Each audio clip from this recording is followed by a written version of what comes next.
You ready to roll? Ngani and Jordie. Ngani, apart from the result in the end, which I suppose was a bit bizarre, how did you enjoy the first start? Yeah, when I heard my name get read out, it was just one of those moments that you got to embrace the challenge, and and then once I heard Jordie's name that get called out as well, I just seen it as an opportunity for me and Jordie to step up and embrace this challenge, and that was just awesome. The coaches wanted you to play with instinct. Did you think you did that last night? Play with a bit more natural freedom? I just wanted to just do what I do best, and that's carry hard, and I just wanted to go out there and do my job and do the do the best job as I can for the team. What was the intensity like? Yeah, it was like it was one of the hardest games that I've ever been in. The first 20 minutes was real quick and real fast, so the intensity was awesome. Jordie, leading into the game, there's a fair bit of chat about whether you and Beauden would grab the kicking team. How did you work out who did it, and did you go up to him at all during the game and say, "Give us a crack, right"? No, we sorted that Thursday training.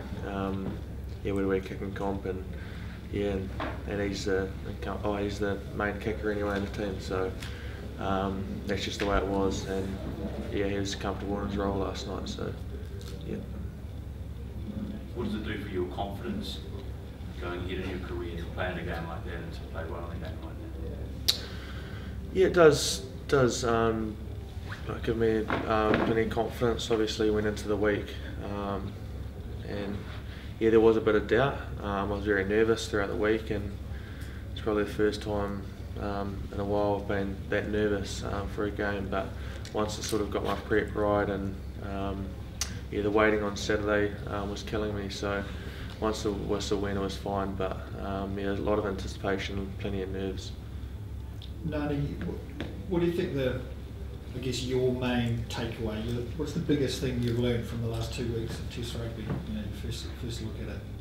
What do you take away from it? I think for me it's probably just the preparation side and the mental side of the game that I took out of this 4 weeks is, you can't just turn up and expect to play well.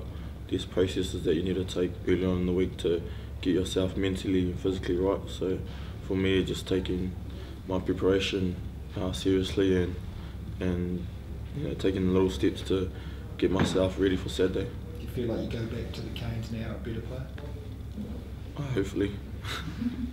But no, I just feel like I'll go back with a lot more knowledge and a lot more belief in myself. So yeah.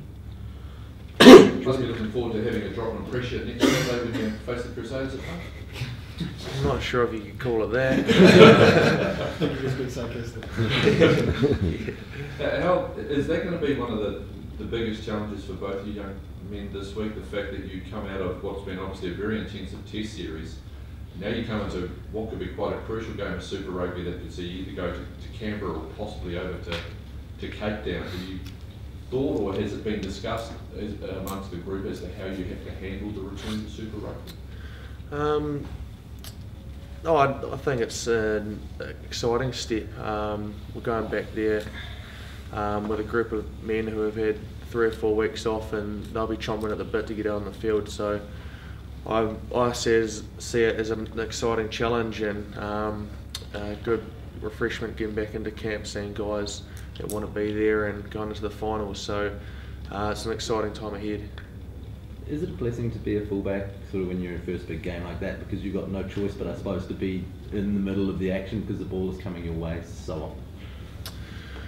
Yeah, it can be a bit of a blessing and a bit of a burden at times if you don't hand it so well. I think in my role last night I felt it was going so quick just because there was so much involvement and didn't really have time to connect with other players at times, and felt like everything was a blur and happening so fast. So yeah, as you said, there's plenty of involvement, but it's very enjoyable.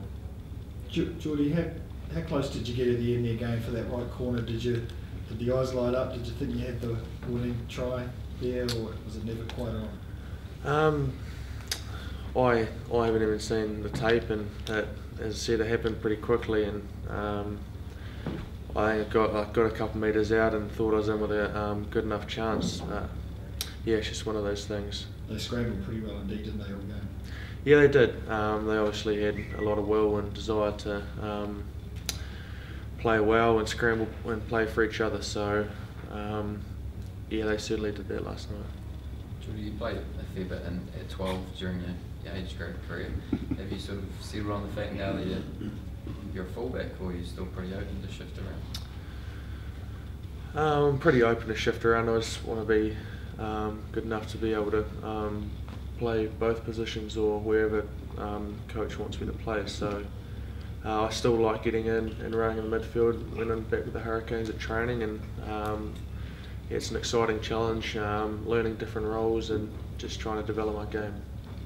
Quite happy for him to stay fullback, aren't you, Nathan? Yeah, probably in the job if he comes to the midfield. So, yeah. Guys, the players' reaction at full time from both sides was interesting. Nobody really knew whether to celebrate, be happy, or be sad. How long did it take yesterday evening for it to actually be fun and to penny to drop, if you like, that actually, you know, that was it, enjoy the moment? Yeah, immediately after the whistle, there's obviously a bit of dejection from both teams. Felt as though we put ourselves in a position to win the game, and we didn't do that. So obviously there's a bit of disappointment, but then again we sort of got over it pretty quick. Done. Excellent. Thanks everyone. Catch up next time we're together.